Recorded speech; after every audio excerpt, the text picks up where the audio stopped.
face the Green Bay Packers for the first time this Sunday. Rodgers spent the first 18 years of his career in Green Bay before being traded to the Jets in 2023. But when asked yesterday, Rodgers insisted that Sunday is not a revenge game. Listen up. I don't have any animosity toward the organization. Obviously, I wish that, things have been better in our last year there, but, I have a great relationship with a lot of people still in that organization. And this is not a revenge game for me. I'm just excited to see some of those guys and be on Sunday Night Football again.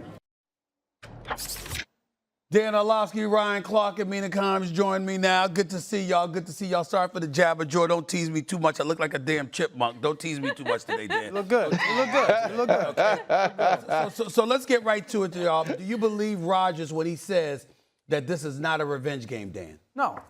He's one of the most petty and spiteful people that we've had coming through the NFL in 2 decades. I mean, this guy holds grudges, and it's been one of the reasons why he had the career that he had. I mean, he talked glowingly and in many ways about how when, early on San Francisco passed on him and took Alex Smith, and he kept dropping, like the remembering of every team that passed on him and those organizations that said he wasn't good enough. Even the fan base in Green Bay when he started early on, them doubting him and booing him in like spring or training camp practices. So there's no part of me that thinks anything other than Aaron Rodgers wants to, 1, throw for 400 yards, 2, put up 40 points, and 3, blow the doors off the Packers. What about you, Mina?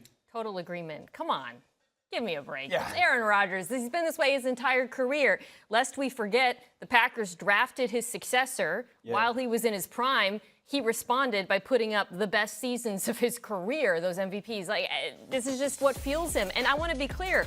I mean that in a complimentary way, right? I'm not saying he's a hater. I'm saying it's something that he's used his entire career as a chip on his shoulder that has enabled some great play. In fact, if I'm the Packers, it makes me worried that he's going to be so spiteful in this game. Well, it is what it is. Here's an interesting part about this, RC. Is it justified? And if so, why? When it comes to the Green Bay Packers, particularly considering what we've seen from him since he's departed from Green Bay. That's a better way to put this question. Well, first off, any level of vengefulness is justified if it's what fuels you. And when you're asking if this is a revenge game, his entire career has been about revenge. His entire career has been lived in a permanent state of pettiness. And that's part of what makes him great. It wasn't just that he was extremely talented. It was that he always played as if he had something to prove. And it felt like he got to a point in his career where we praised him and thought he was the best quarterback we'd ever seen, where some of that went away. And when Jordan Love was drafted, it came back and we saw it again. And remember this about Aaron Rodgers. He wants to and feels that he's the best to have ever done it. So at any point in your life, have had him and thought that there was a better option is in direct offense of what he thinks about himself. And so does he want to go put up 400, throw 4 tutties, and walk out of there as not only the best quarterback, but the winner? Absolutely. And who cares whether or not it's meaningful or that he should feel that way? He does. And if I'm the Green Bay Packers, that matters to me in preparation. Who needs this game more? I'll start with you, RC. Stay with you right here. Who needs this game more, the Packers or the Steelers at this particular juncture? To me, it's the Pittsburgh Steelers. And it's the Pittsburgh Steelers because who can you look at on your schedule and go, I really feel good about that win?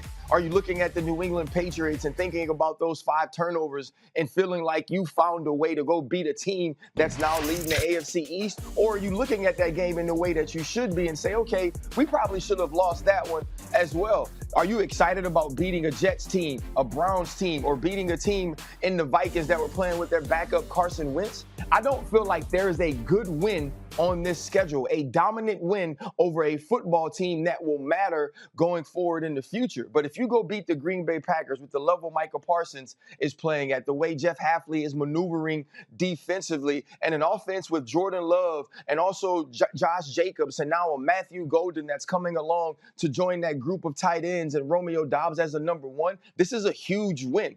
And after dropping the way you did against the Cincinnati Bengals with a chance to take hold of the AFC North, they absolutely need this win. Only thing I want to say about that soliloquy where RC just went on is that had I said the exact same thing, he would have been accusing me of being a hater. But that's neither here nor there. Go ahead, Mina, answer the question. You are, though.